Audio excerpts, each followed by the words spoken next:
Eu engravidei do Eduardo e vinha fazendo um pré-natal normal, mas eu não tive uma gravidez muito normal, porque eu desmaiava muito e fazia os exames de sangue, eram poucos recursos da cidade. Eles, os médicos, achavam que estava tudo indo bem, porém eu não achava tão bem assim, porque eu observava que a minha barriga crescia muito.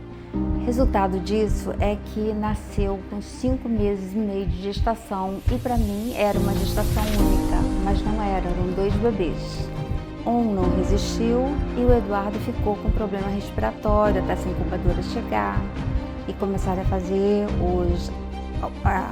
fazer o pumping dele funcionar, entrar o oxigênio, e que resultou numa falta de oxigenação cerebral nele, dando esse problema de paralisia cerebral nele.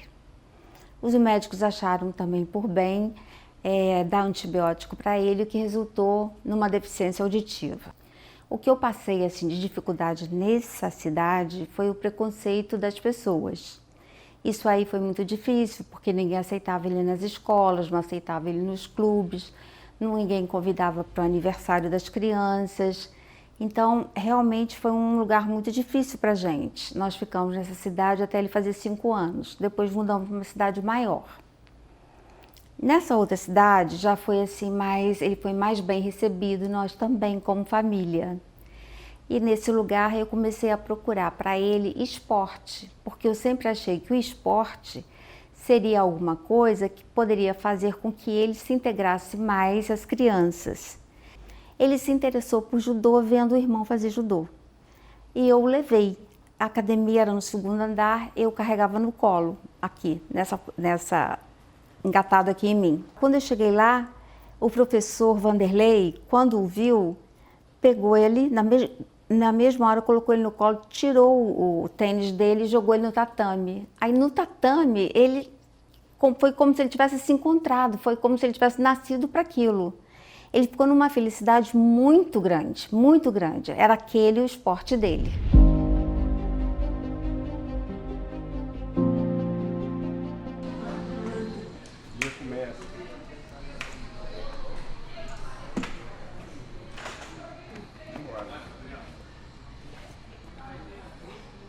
Vai começar, hein? Bora, pegar firme hoje, hein? Então o Eduardo chegando no primeiro dia de aula, né? Então, eu vi aquele ser que a mãe dele levando à academia, subindo uma escadaria e rastejando. E ela perguntou, posso deixar meu filho aqui? A gente, a primeiro momento, fica receoso. Mas como nós, educadores, com certeza eu falei que sim. Eu, a primeiro momento, falei como é que eu vou me comunicar, né, nesse sentido. E a leitura labial dele, desde menor, desde pequeno, foi dando facilidade a isso. As dificuldades que nós encontramos e encontrávamos no dia a dia se tornaram facilidade, que é muito fácil lidar com o ser Eduardo. A leitura labial dele, desde menor, desde pequeno, foi dando facilidade a isso. Então, nós nos entendemos muito melhor, eu me entendo melhor com ele até do que uma pessoa normal, né? Então, eu acho que o nosso sentido de comunicação vem até mesmo do coração, nem do sentido puro de falar, eu entendo ou não entendo, é leitura labial ou não. Eu acredito que seja mais do coração mesmo. Entendeu?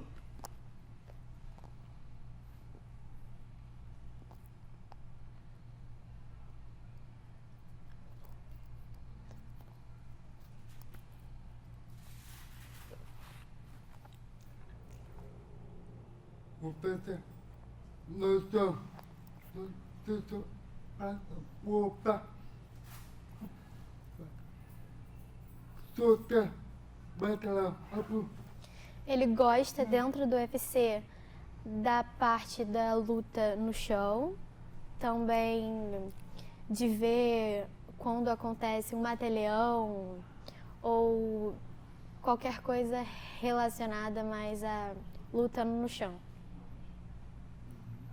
Bom, a forma que o Eduardo, talvez o sentido que o Eduardo melhor tenha seja a visão. Ele é muito observador. E no esporte, principalmente no jiu-jitsu, você tem que olhar muito o adversário, olhar muito, às vezes aprender em uma luta o que o ganhador está fazendo para fazer aquele golpe. Então, assim, eu acho que isso ajuda ele muito. Por ele não ter audição, ele acabou desenvolvendo a visão. E, no caso, a observação dele, que ajuda muito ele no esporte que ele pratica. Ele, desde pequeno, eu sempre observei no Eduardo que ele sabia o que eu ia fazer antes de eu fazer, só eu ameaçar o movimento. Eu acredito que ele conseguia antes antever o que o adversário ia fazer, só em observar as atitudes iniciais do adversário contra ele no golpe. Nessa ocasião, Tarcísio devia ter uns 12 anos, Eduardo uns 14 anos. É aquele colégio com aquela quadra enorme, toda forrada com tatame, várias crianças lutando.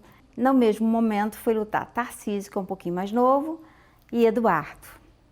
E eu, ali perto, vendo os dois lutarem. Então, aqueles pais ali desesperados querendo que os filhos ganhassem. Então, o que ele falava? Ele falava assim para o filho: Rodrigo, mata, Rodrigo, mata, Rodrigo. Outro assim falando para o outro: Bernardo, mata, mata, mata, mata. Só que o Eduardo não escutava e o Tarcísio escutava. E o garoto que estava lutando com o Tarcísio, quando o pai incentivou ele a matar, o garoto pegou o kimono no pescoço e enforcou o Tarcísio. E com o Eduardo, o outro fez a mesma coisa, só que o Eduardo não ouvia, o Eduardo deu um empurrão no garoto, no pescoço do garoto, e jogou o garoto longe. E o Tarcísio começou a chorar. Começou a chorar, levantou e veio para mim, me pedindo ajuda, socorro, eu nunca mais quero lutar. E o Eduardo, como deu um empurrão, o garoto tomou tanto susto que a luta acabou ali. E o Eduardo saiu todo vitorioso, ganhou a luta. Eu falei, que vantagem que foi dessa vez não ouvir. Mata,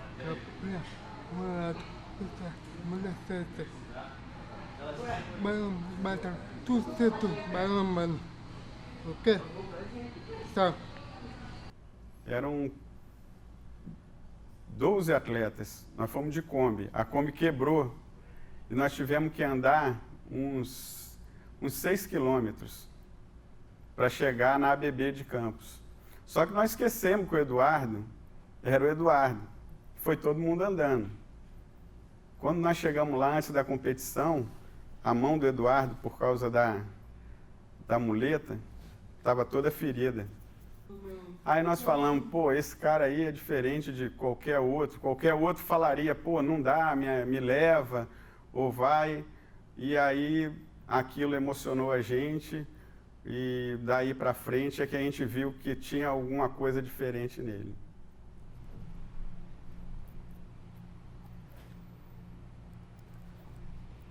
Não. Tá claro, tudo. O problema na perna nunca atrapalhou o jiu-jitsu, porque se você tem coragem para fazer o que você quer, você consegue.